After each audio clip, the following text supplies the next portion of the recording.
Tentu ada hadis yang mulia yang kata Nabi SAW, sungguh terhina hidung seseorang atau ditempelkan dengan tanah. Maksudnya terhina. Sungguh terhina, sungguh terhina. 3 kali Nabi SAW ulangi. Kemudian para sahabat mengatakan, siapa yang anda maksudkan ya Rasulullah? Kata Nabi SAW, man adraka Ramadan thumman salakha walam yukfar lahu. Orang yang berhasil Allah sampaikan di bulan Ramadan itu pergi, sementara dia belum diampuni dosanya. Artinya betul-betul ada motivasi yang sangat besar untuk memaksimalkan bulan Ramadan. Nah, bulan Ramadan. Kita mulai dengan poin A, masalah kewajiban puasa Ramadan. Puasa pada bulan Ramadan adalah wajib bagi setiap muslim berdasarkan Al-Quran, As-Sunnah, dan Ijma' atau kesepakatan para ulama. Sesuai dengan firman Allah SWT dalam surah Al-Baqarah ayat 185. Yang bunyinya, A'udzubillahi minasyaitonirrajim. Syahrul Ramadan alladzi unzila fihi al-Qur'anu hudan linnasi wa bayyinatin minal huda wal furqan. Wa man syahida minkumus syahra falyasum. Beberapa hari yang ditentukan itu adalah bulan Ramadan yang di dalamnya diturunkan permulaan Al-Quran sebagai petunjuk bagi manusia dan penjelasan-penjelasan mengenai petunjuk dan pembeda antara hak dan batil. Karena itu, barang siapa di antara kalian menyaksikan bulan Ramadan atau bulan itu, hendaklah dia berpuasa pada bulan itu. Sebagian ulama mengatakan Allah Subhanahu wa taala menghubungkan antara penjelasan kalau Ramadan bulan turunnya Al-Quran yang menandakan bahwasanya Ramadan memang bulan Al-Quran. Makanya para salafus saleh dari sahabat, dari tabi'in betul-betul mengisi Ramadannya dengan Al-Quran. Mereka sibuk mengkhatamnya. Bahkan kalau tidak salah dinukil Imam Syafi'i rahimahullah mengkhatam Al-Quran di Ramadan itu 30 atau 40 kali ya. Di khatamnya. Jadi kebanyakan umumnya salafus salih mengkhatam antara 3 hari sampai 4 hari sekali. Sehingga mereka bisa mengkhatam 10 kali di bulan Ramadan ya, selama 30 hari itu. Ada juga di antara salafus salih yang lebih daripada itu. Karena sebagian ulama mengatakan hadis larangan tentang mengkhatam Al-Quran lebih dari 3 atau kurang dari 3 hari. Kata Nabi SAW, siapa yang mengkhatam Al-Quran kurang dari 3 hari maka dia tidak akan memahaminya. Kata ulama, ini mungkin di luar Ramadan. Atau bagi orang yang belum terbiasa melakukannya. Tapi orang kalau sudah rutinitasnya mengkhatam Al-Quran seperti kasus Uthman bin Affan radhiyallahu anhu yang mengkhatam 30 juz di akhir sholat witir. Yang biasa antum baca Qul Huwallahu Ahad itu. Ya. Itu karena sudah rutinitasnya dan dia memahami apa yang dia bacakan. Maka itu berbeda kasusnya. Tapi kalau orang baru belajar khatam Al-Quran lalu dia mengejar target, dia harus mengkhatam setiap hari 30 juz, maka ini yang dimaksudkan tidak akan memahaminya. Dan di bulan Ramadan kena ada motivasi untuk baca Al-Quran, termasuk dalam Al-Baqarah 185 ini dijelaskan di bulan Ramadan turunnya Al-Quran yang merupakan pembeda antara hak dan batil. Maka berarti pada saat itu adalah saatnya seseorang muslim duduk merenungi dan mentadabburi isi Al-Quran dan terus saja menggali apapun yang dia bisa dapatkan, terutama mengkhatamnya di sini.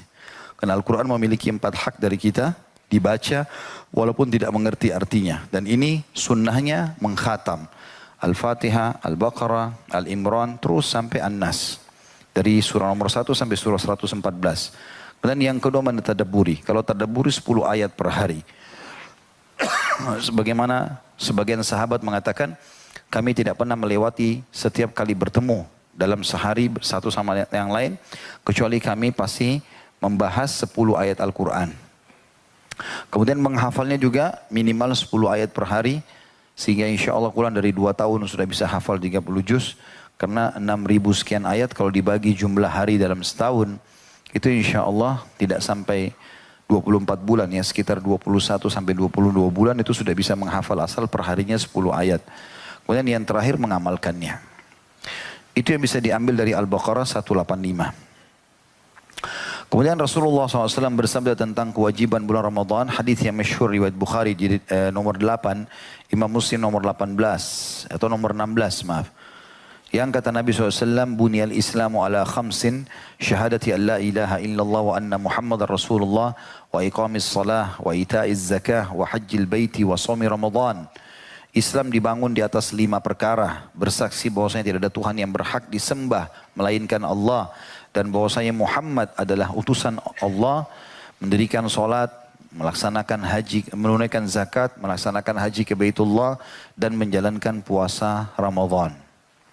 Juga dalam hadis lain yang masyhur Rasulullah SAW bersabda dalam hadis yang diriwayatkan oleh Abu Ya'la dalam Musnadnya jilid 4 halaman 236 dengan sanad hasan, kata baginda Nabi SAW, ural islami wa qawaidud dini thalatha alaihinna ussisal islam man taraka wahidatan minhunna fahuwa biha kafirun halalud dam syahadatu an la ilaha illallah wassalatul maktubah wa sawmu ramadan. Tali Islam dan kaidah agama ini ada 3. Dan Islam dibangun di atas ketiganya. Barang siapa meninggalkan salah satu dari ketiganya maka ia kafir dan darahnya halal. Ketiga tali Islam dan kaidah agama itu adalah kesaksian bahwasanya tidak ada Tuhan yang berhak disembah melainkan Allah, salat wajib yang 5 waktu, dan puasa Ramadan. Jadi ini tentang masalah dalil kewajiban berpuasa di bulan Ramadan. Kita masuk poin B-nya, masalah keutamaan Ramadan. Bulan Ramadan mempunyai keutamaan yang besar dan keistimewaan yang bermacam-macam yang tidak dimiliki bulan-bulan lain. Hadis-hadis berikut menetapkan hal itu dan menguatkannya. Yang pertama adalah hadis riwayat Muslim nomor 233.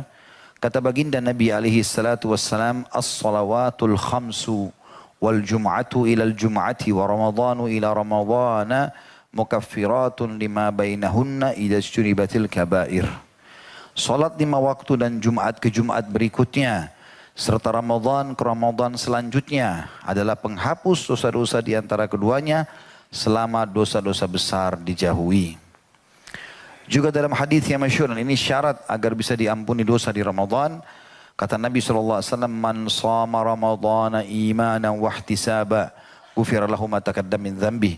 Barang siapa yang berpuasa pada bulan Ramadan dengan penuh keimanan, yakin ini perintah Allah dan mengharapkan pahala dari Allah, berharap akan mendapatkan yang dijanjikan nanti di akhirat, maka dosa-dosanya yang telah lalu akan diampuni.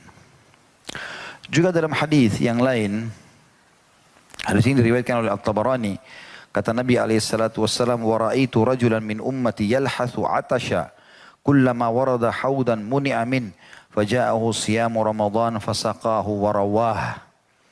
Aku melihat salah seorang dari umatku terengah-engah kehausan. Setiap kali ia tiba di satu kolam air, maka ia tercegah darinya, tidak dapat mencapainya. Kemudian masa puasa Ramadan datang padanya, atau puasa Ramadan datang menghampirinya sehingga memberinya air minum dan melepaskan dahaganya. Tentu hadis ini menjelaskan tentang ibadah-ibadah ini memang berbentuk ya pada hari kiamat. Mirip dengan hadis tentang masalah Al-Quran. Yang kata Nabi SAW, Iqra'ul Quran fa'innahu ya'ti syafian li ahli yawmal qiyamah. Bacalah Al-Quran, khatamkan terus baca, karena dia akan menjadi penolong bagi pembacanya pada hari kiamat. Di dalam hadis Bukhari Muslim yang lain, Al-Baqarah dan Al-Imran akan berdiri di hadapan Allah pada hari kiamat lalu memberikan syafaat kepada para pembacanya. Ya. Jadi mirip dengan ini, puasa Ramadan pun datang untuk membantu orang-orang yang telah mengamalkannya pada saat hari kiamat nanti. Juga hadis yang lain riwayat Tirmidzi nomor 682 dan dia mengatakan hadis ini gharib. Diriwayatkan oleh Al-Hakim jadi 1 halaman 582 dan dia mensahihkannya sesuai dengan syarat Al-Bukhari dan Muslim. Kata Nabi SAW, "Idza kana awwalu lailatin min Ramadan, suffidatis syayatin wa maradatul jin wa gullikat abwabun nar, falam yuftah minha bab wa futihat abwabul jannati falam yughlaq minha bab wa yunadi munadin ya bagiyal khairi aqbil wa ya bagiyal syarri aqsir walillahi utaqa'u minan nari wa dhalika kulla laylah." Pada malam pertama bulan Ramadan, semua syaitan-syaitan dan pembesar-pembesar jin dibelenggu. Pintu-pintu neraka ditutup dan tidak ada satupun pintunya yang dibuka. Sementara pintu-pintu surga dibuka dan tidak ada satupun pintunya yang ditutup. Lalu seorang penyeru dari malaikat berseru, "Hai pencari kebaikan, datanglah, dan hai pencari keburukan, berhentilah. Allah mempunyai orang-orang yang akan dibebaskan dari api neraka dan itu terjadi pada setiap malam dari malam-malam Ramadan." Hadis ini mulia sekali, ya, banyak keutamaan di dalamnya. Yang paling pertama adalah musuh dan saingan kita Ya, yang selalu kalau kita mau amal saleh dia berusaha melakukan juga program-program kemaksiatan agar amal saleh kita terhenti ya, ataupun minimal terhambat. Syaitan semuanya dibelenggu, dan belenggu tentunya leher diikat, kedua tangan diikat, kedua kaki diikat. Dan kalau seandainya kita mau lomba lari, saya kasih contoh pada Senin yang lalu itu ya, kalau kita mau lomba lari lalu musuh kita dibelenggu begini, kita biar jalan santai aja pasti menang ya. Tetapi banyak orang bodoh, begitu tiba Idul Fitri, syaitannya ditunggu sama dia. Nah, sudah 1 bulan jaraknya sama syaitan, dia malah tunggu datang. Maka syaitannya gembira melihat, orang ini tunggu saya, digoda lagi. Padahal kalau dia berbuat ibadah sedikit saja, syaitan masih jauh, gak bisa menggoda dia lagi. Kemudian ditutup semua pintu neraka. Sebagian ulama mengatakan maksudnya adalah tidak ada orang yang akan dimasukkan ke neraka pada saat itu. Allah subhanahu wa ta'ala memaafkan kesalahan-kesalahan. Dan dibuka semua pintu surga. Maksudnya dibuka pendaftarannya. Siapapun yang mau masuk silahkan. Dari 1 Ramadan sampai akhir Ramadan. Ini pendaftaran gratis. Orang tinggal puasa di siang hari. Toh semuanya juga puasa. Dan malam hari juga sholat. Semuanya juga orang sholat. Gitu kan. Jadi jangan cuma duduk di teras-teras masjid. Duduk di pinggir-pinggir jalan. Ngobrol sama teman-teman. Nanti habis tarawih silahkan. Tapi kalau saat tarawih jangan. Ya, ini maksimal harus dilakukan ibadah-ibadah pada saat itu. Sholat. Syaitan kadang-kadang kalau mau tarawih dibuat ngantuk. Nguap terus. Karena waktu buka puasa banyak makannya. Makan yang ini, makan yang itu. Padahal Nabi SAW sunnahkan makan kurma 3 butir, 5 butir. Selesai. Minum yang manis sudah cukup. Sholat dulu. Ini langsung ayam goreng, ikan goreng, tempe. Macam-macam. Makan kolak, makan ini. Akhirnya sholat yang ngantuk. Begitu selesai tarawih, rakaat witir terakhir keluar masjid seperti syaitannya lagi terbang. Langsung belalak sampai pagi. Ya. Ini syaitan, hati-hati. Dan kalau Ustaz kan tadi bilang syaitan diikat Ustaz. Iya, tapi tetap masih menggoda loh. Karena ada hadis yang menjelaskan. Hadis itu berbunyi, semua syaitan-syaitan dibelenggu di bulan Ramadan, maka mereka tidak leluasa menggoda seleluasa di luar Ramadan. Orang-orang yang kuat imannya insya Allah tidak tergoda. Tapi kalau orang dasarnya sahibnya syaitan, ya, memang sudah temannya syaitan. Ada orang begitu subhanallah, syaitan tidak perlu goda. Azan syaitan sudah bisik sedikit, sudahlah nanti aja. Oh iya. Langsung. Sahibnya syaitan. Maka ini orang-orang begini yang lemah akhirnya. Ramadan pun tetap tergoda. Kemudian akan dipanggil oleh para malaikat walaupun kita tidak dengar suruhan tersebut. Nabi SAW sudah sampaikan, wahai pelaku kebaikan, ayo cepat nih, dilipat gandakan pahala. Pintu surga terbuka, sedikit saya kau berbuat sudah bisa masuk surga. Wahai pelaku keburukan, berhentilah, segera. Neraka lagi ditutup, taubat. Ya. Dan sesungguhnya pada malam-malam Ramadan, setiap malam ada hamba-hamba Allah yang dibebaskan dari api neraka. Maka kita kesempatan minta akan dibebaskan dari api neraka, artinya selamanya nama kita di neraka sudah tidak ada. Itu hanya terjadi di bulan Ramadan.